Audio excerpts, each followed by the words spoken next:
ನಾವು ಕನಕಪುರದಿಂದ ಬಂದಿರೋದು. ಡಿ.ಕೆ. ಸುರೇಶ್ ಅವರು ಮತ್ತೆ ಇನ್ನೂ ಒಂದ್ಸಾರಿ MP ಆಗಿ ಬರಬೇಕು. ಅವರ ಜೊತೆಯಲ್ಲಿ ನಮ್ಮ ಕ್ಷೇತ್ರದಲ್ಲಿ 28 ಕ್ಷೇತ್ರದ MP ಗಳು ಅವ್ರಿಗೆ ಬೆಂಬಲವಾಗಿ ಎಲ್ಲರನ್ನೂ ಗೆಲ್ಲಿಸಬೇಕು. ಎಲ್ಲರೂ ಕಾಂಗ್ರೆಸ್ ಪಕ್ಷದಲ್ಲಿ ಎಲ್ಲ MP ಗಳು ಗೆಲ್ಲಬೇಕು ಅಂತ ನಾವು ಚಾಮುಂಡೇಶ್ವರಿ ತಾಯಿಗೆ ಅರ್ಥ ಹೊತ್ತು ಪಾದಯಾತ್ರೆ ಮಾಡಿದ್ದೀವಿ. ಯಾತಕ್ಕೆ ಅವ್ರು ಗೆಲ್ಲಬೇಕು ಅಂತ ನೀವು ಪ್ರಶ್ನೆ ಹಾಕೋಕ್ ಮುಂಚೆ ನಾನೇ ಹೇಳ್ತಾ ಇದ್ದೀನಿ. ಅವರು ಮಹಿಳೆಯರಿಗೆ ಶಕ್ತಿ ಅಂದ್ರೆ ಕಾಂಗ್ರೆಸ್ ಪಕ್ಷದಲ್ಲಿರೋ MP ಗಳು ಮತ್ತೆ MLA ಗಳು ಶಾಸಕರು ಇವರೇ. ಯಾಕಂದ್ರೆ ಗಂಡಂದಿರನ್ನ ಮಕ್ಕಳನ್ನ 100 ರೂಪಾಯಿ ಕೊಡಿ ಅಂತ ಕೇಳೋ ಸ್ಟೇಜಲ್ಲಿ ಅವ್ರು ಬಿಟ್ಟಿಲ್ಲ. ಬರೋಬ್ಬರಿ ಗೆದ್ದು ಒಂದು 3 ತಿಂಗಳಲ್ಲೇ ನಮಗೆ ನಮ್ಮ ಖರ್ಚಿಗೆ ಮತ್ತೆ ಬಸ್ಸಿನ ಸೌಕರ್ಯ ಮತ್ತೆ ವಿದ್ಯುತ್ ಶಕ್ತಿ ಸೌಕರ್ಯ ಎಲ್ಲಾ ಸೌಲಭ್ಯನೂ ನಮ್ಮ ಮಹಿಳೆಯರಿಗಾಗಿ ಪಣ ತೊಟ್ಟಿದ್ದಾರೆ. ಹಾಡಿದ ಮಾತಂತೆ ನಡ್ಕೊಂಡಿದ್ದಾರೆ.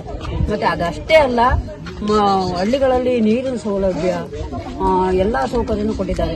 ಈಗ 10 ವರ್ಷ ಆಯ್ತು. 10 ವರ್ಷದಿಂದ ನಮ್ಮ ಪಂಚಾಯಿತಿಗಳಿಗೆ 10 ಮನೆ ಕೂಡ ಬಂದಿಲ್ಲ. ಯಾಕೆಂದ್ರೆ ಅಲ್ಲಿ ಬಲತಾಯಿ ಮಕ್ಕಳ ತರ ನೋಡ್ತಿದ್ದಾರೆ.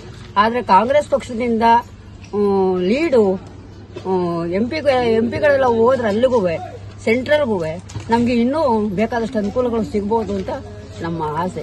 ನಮ್ಮ ಸ್ತ್ರೀ ಶಕ್ತಿಗೆ ಶಕ್ತಿ ಕೊಡ್ಬೇಕಾದ್ರೆ ನಮ್ಮ ಕಾಂಗ್ರೆಸ್ ಪಕ್ಷದವರೇ. DCM ಶಿವಕುಮಾರ್ ಅವರು ನಮಗೆ ತುಂಬಾ ಆತ್ಮೀಯರು. ಆದ್ರೂ ಮಹಿಳೆಯರಿಗೆ ಬಲಗೈ ಇದ್ದರು.